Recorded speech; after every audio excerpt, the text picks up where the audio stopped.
6 মাসের এক পরীক্ষার মুখোমুখি হতে যাচ্ছেন মন্ত্রিসভার সদস্যরা। আগামী 180 দিনের মধ্যে প্রতিটি মন্ত্রণালয়কে তাদের দৃশ্যমান সাফল্য প্রমাণ করতে হবে, অন্যথায় ব্যর্থতার দায়ে হারাতে হতে পারে মন্ত্রিত্ব। বাংলাদেশ সচিবালয়ে অনুষ্ঠিত মন্ত্রিসভার প্রথম বৈঠকে প্রধানমন্ত্রী তারেক রহমান এই কড়া বার্তা দিয়েছেন।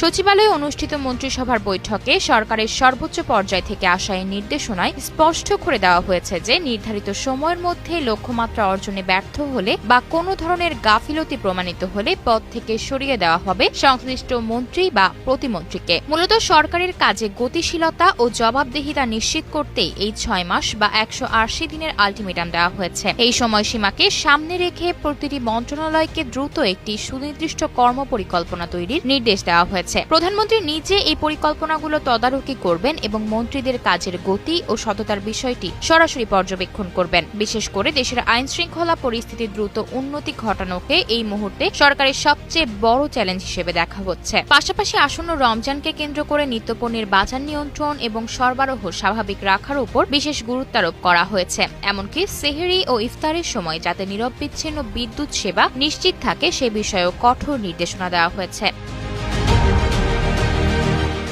আসন্ন 6 মাসকে সরকারের কার্যকারিতা প্রমাণের মূল সময় হিসেবে ধরা হচ্ছে। খুব শীঘ্রই মন্ত্রীরা তাদের নিজ নিজ পরিকল্পনা প্রধানমন্ত্রীর কাছে পেশ করবেন এবং সেই রোডম্যাপ অনুযায়ী পরবর্তী পদক্ষেপ নেওয়া হবে। সরকারের অবস্থান স্পষ্ট, আগামী 6 মাসের কাজই নির্ধারণ করবে কে কতটা কার্যকরভাবে দায়িত্ব পালন করতে পারছেন। এই সময়ের মধ্যেই কর্মপরিকল্পনা বাস্তবায়ন ও জনসেবার দৃশ্যমান ফল নিশ্চিত করতে হবে।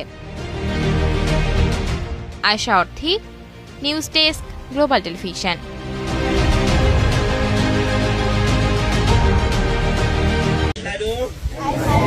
আল্লাহ ইলাহা ইল্লাল্লাহ ওয়া আশহাদু আন্না মুহাম্মাদান